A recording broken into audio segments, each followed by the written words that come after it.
Hello, I'm Bruce Fummey. It's the 30th of January and welcome to today's episode of This Day in Scottish History. Loads of people got the correct answer to yesterday's question, that it was the Drum and Arms Hotel in Fife where Bonnie Prince Charlie held his council of war. But Civvy Tam was the first person to get that correct, so congratulations. Today I am standing in front of Dunfermline Palace. What?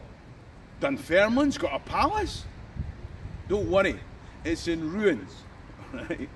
I'm being harsh on the people of Dunfermline because there's some fantastic history just behind me. There's a palace and there's also the Abbey. And the palace was the birthplace of the last King of Scotland. And anyone that's watched the film The Last King of Scotland are now going, what, Idi Amin was a Fifer? No. Charles I was born in the building behind me, and he was the last British monarch to be born in Scotland. So maybe it's not just Dunfermline that's fallen into disrepair. Ooh. Hey, didn't get excited. Although today I am going to touch on a subject that in Scotland generates more heat than light. So, but hear me out till the end, then make a decision. You see, a lot of people say to me, Bruce, you know a lot about Scottish history. What do you think about independence? And I say, if the English want independence, they can have it. They can even have Wales. But we're keeping Northern Ireland. How else are we going to fill Parkhead and Ibrox every Saturday? Now, did you feel the tension as soon as I mentioned independence? And people are, oh, don't worry. I'm not trying to change your political viewpoint, okay? That's not what we're about today. But if I get this right, by the time I'm finished, people from both sides of the debate are going to hate me. So you better get your finger hovering over that unfollow button before we go any further. Here's the thing. When this building was started, it was under the reign of Malcolm III of Scotland. You might know him as Malcolm Canmore. It's 1057, and Malcolm has just become King of Scotland by defeating Macbeth, the last great Celtic king of Scotland in battle. And he's done it with an English army.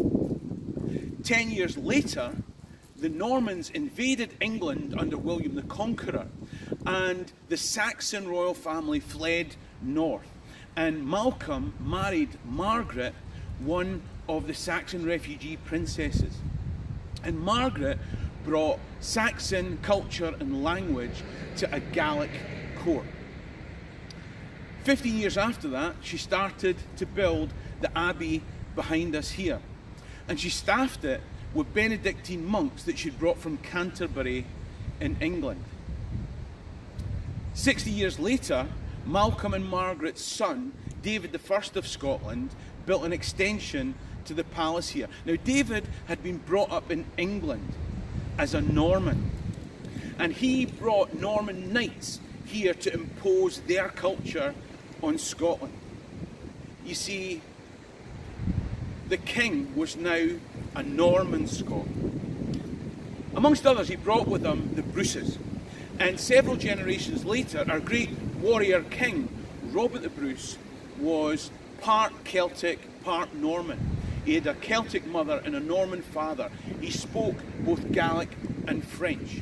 And he fought for an independent Norman Scotland.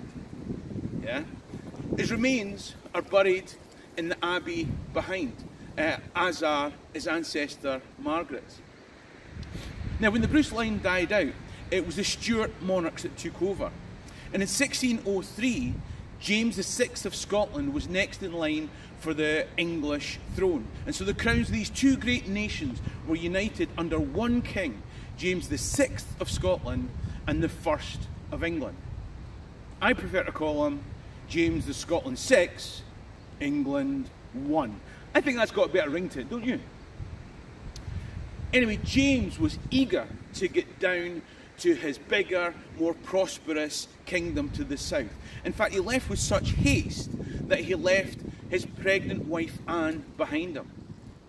Anne of Denmark had made the palace here her personal residence, and 3 years before James headed for London, their second son was born here in the building behind us. He would go on to become Charles I, the last British monarch to be born in Scotland. Now, as the Stewarts headed south to London, the building behind gradually fell into disrepair. And at the end of the English Civil War, Charles Stewart had his head chopped off, the last British monarch to be executed in England on this day in Scottish history. Now, in the first episode I did, I pointed to the irony of the fact that the English Civil War was started by the Scots. And it was actually sparked by the fact that the last British monarch to be born in Scotland tried to impose the English prayer book on Presbyterian Scots. When I hear youngsters these days, they seem to talk in an anglicised or even worse, mid-Atlantic gobbledygook. Suppose that's progress, innit? When I hear the independence debate, often I worry that we're fighting over the title deeds to a house we've already allowed to go to rack and ruin. And I'm not trying to persuade you whether the title deeds should be held in Edinburgh or London. The point I'm making is that the mortar that holds the bricks together is the language and the culture. And when that's gone, the house is worthless anyway. I'm not going to make a big thing about getting you to like or share this episode, because if I'm being honest, I don't know if I care if you like this episode, but I do hope that you share it. No further questions, Your Honour.